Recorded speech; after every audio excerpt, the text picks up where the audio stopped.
Hola a todos, bienvenidos a Doble Cuántico, soy Sonia y hoy vamos a hablar de las vidas pasadas.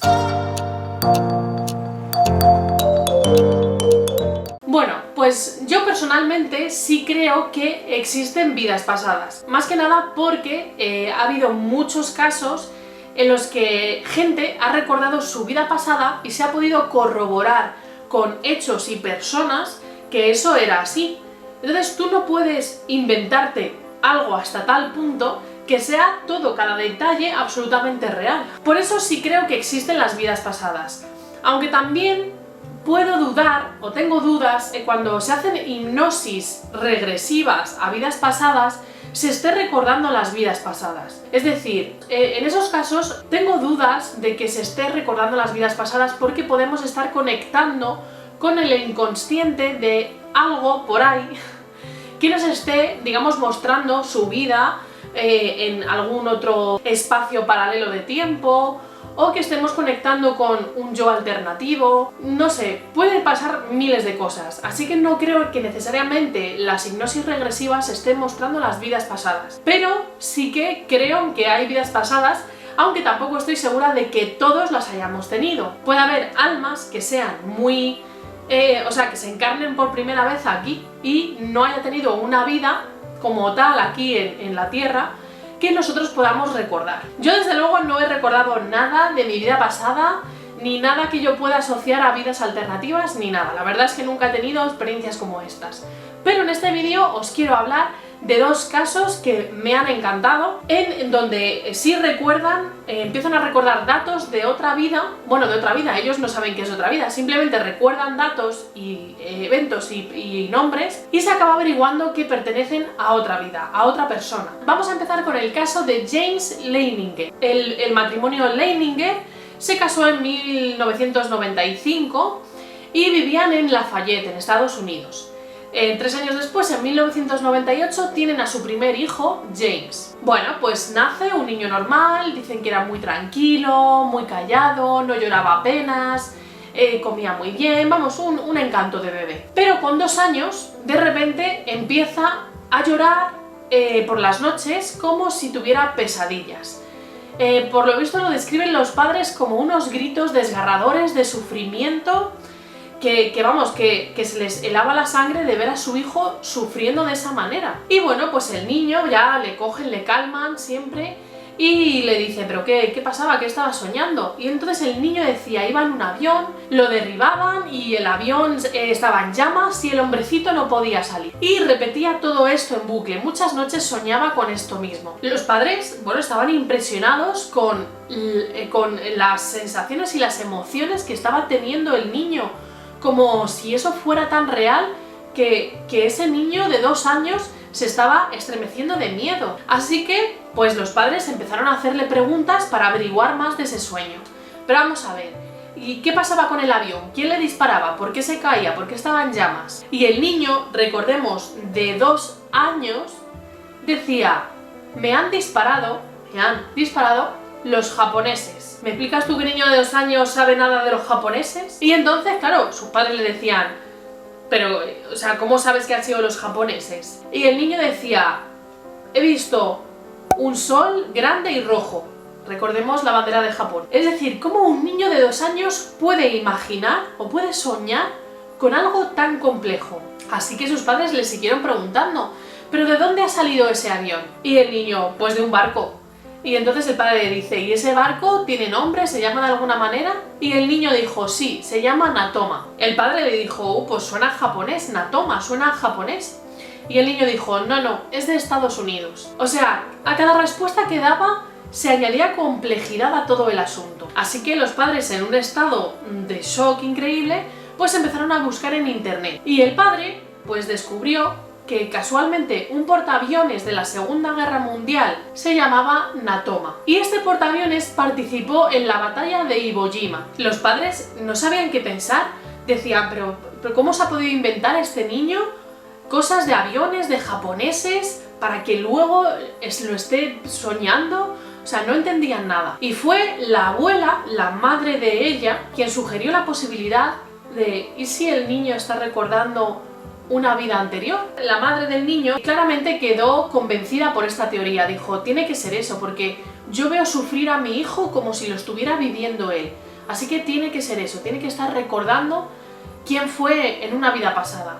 Pero el padre se negó por completo a pasar por este aro.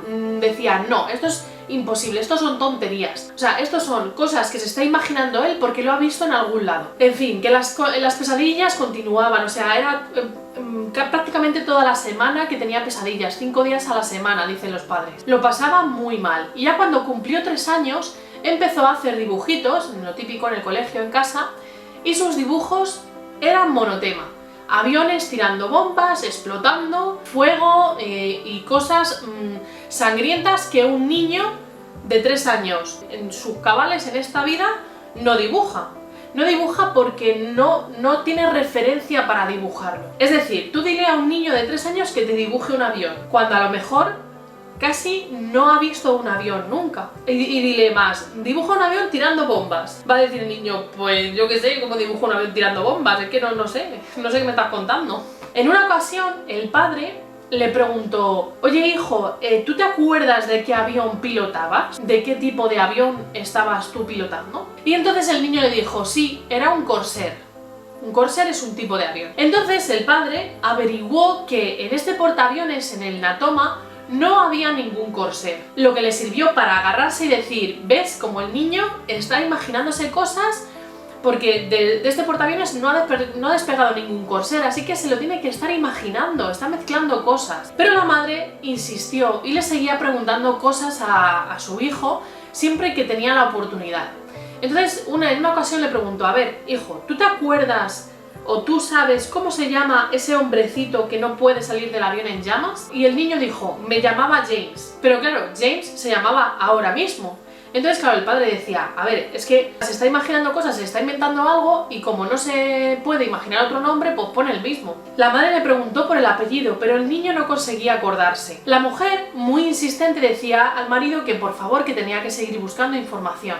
Y tras buscar y buscar, el marido encontró unas listas de hombres que habían fallecido en la guerra, en la Segunda Guerra Mundial, y estas listas estaban divididas por portaaviones. Así que encontró el portaaviones Natoma y encontró a un solo James. Un James que había muerto en la batalla de Iwo Jima. Se llamaba James M. Houston, hijo. Cuando se lo dijo a su mujer, ella estaba convencida de que era él, que ese había sido su hijo en su vida pasada. Así que empezó a mover cielo y tierra para contactar con la familia de ese James y conseguir fotos. Al final la madre lo logró, contactó con una de las hermanas de James, que muy amablemente le envió una serie de fotos. Cuando la madre recibió esas fotos en su casa y empezó a verlas, se quedó perpleja con una de ellas, porque mostraba a James, a ese hombre que murió en la Segunda Guerra Mundial, al lado de un avión Corsair. Cuando su marido llegó a casa y se la enseñó, comprendió de golpe que había estado totalmente equivocado y que su hijo realmente estaba recordando una vida anterior o la vida de otra persona. No sabía cómo, pero estaba recordando la vida de esa persona. Los aviones Corsair los pilotaba James antes de ser destinado a la guerra. Por eso el niño tenía tan grabado en la mente que su avión era un Corsair. Poco después fueron a visitar a la hermana de James, de este hombre fallecido, y el niño la llamó por su nombre.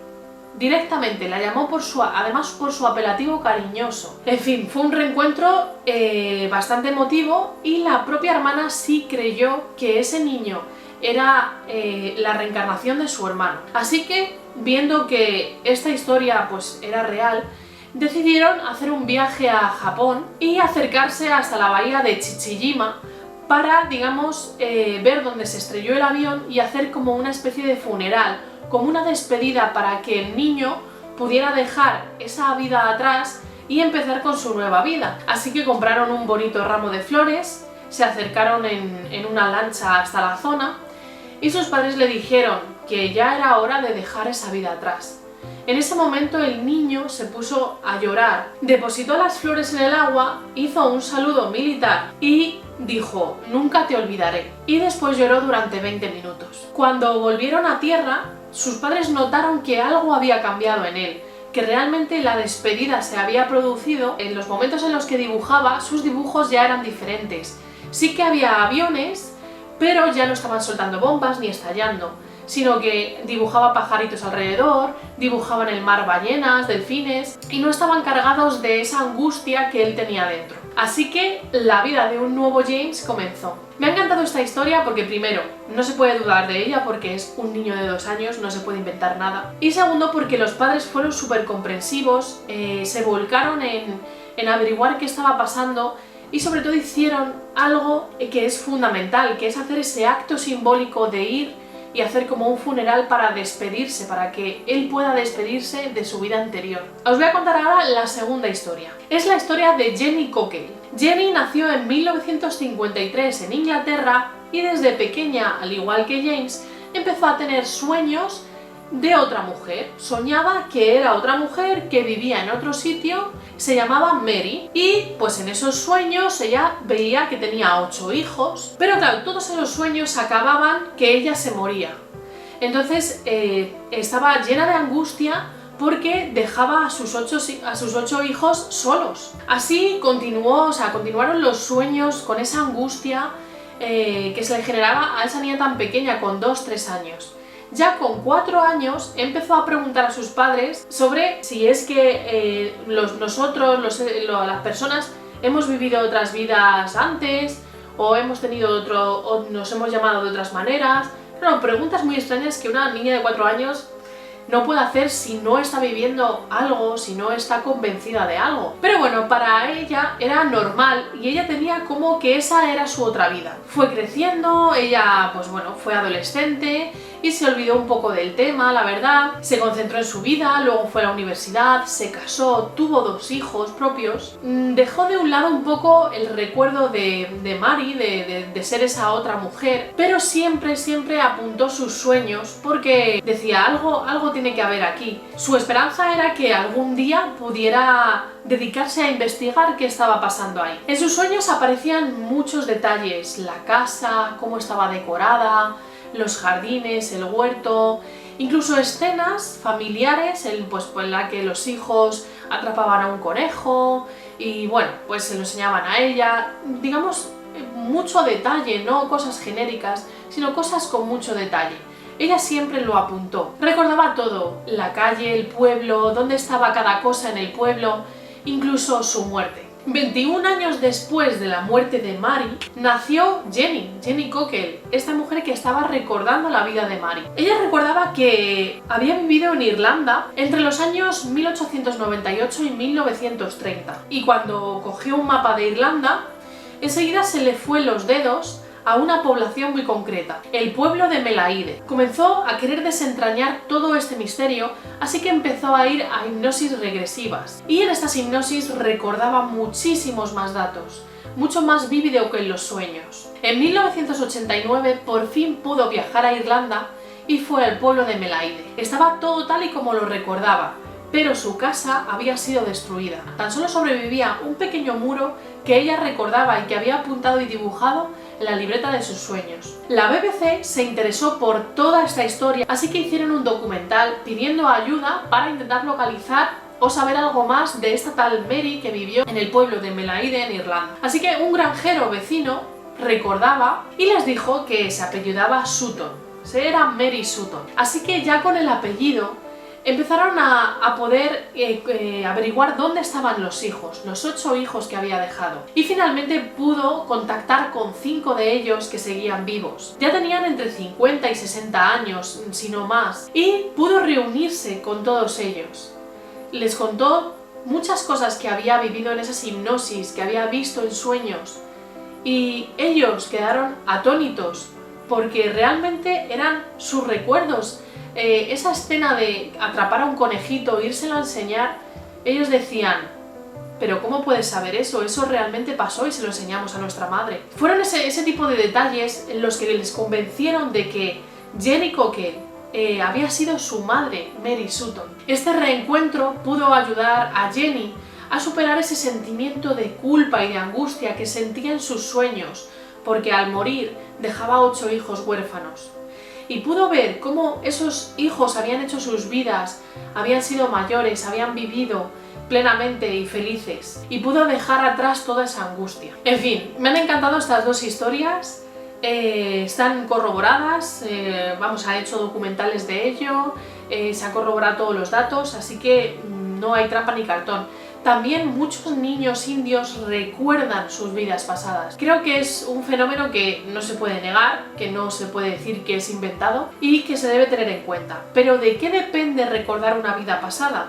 Si nos damos cuenta, yo he hecho la reflexión en que las personas que recuerdan su vida pasada es porque murieron de forma violenta o de forma súbita. Y puede ser que en esta vida recuerden esa anterior vida porque necesitan aprender algo, o sea, cristalizar algo de esa otra vida que les sirva en esta. Y por ello a lo mejor no se les borra el recuerdo completamente de su vida anterior, porque es necesario que la recuerden para aprender una lección vital en esta vida. Además, siempre se manifiesta desde muy temprana edad, para que el entorno y esa persona cuando sea mayor tenga la seguridad de que no se ha inventado nada, de que es imposible de que se lo haya imaginado, que se lo haya inventado, porque un niño pequeño no tiene esa capacidad, no tiene cosas con las que comparar. ¿Y vosotros qué pensáis? ¿Qué creéis? ¿Habéis recordado algo que intuyáis que es de vuestra vida pasada o algo así? Por favor, contádmelo en los comentarios, que me encantará leeroslo.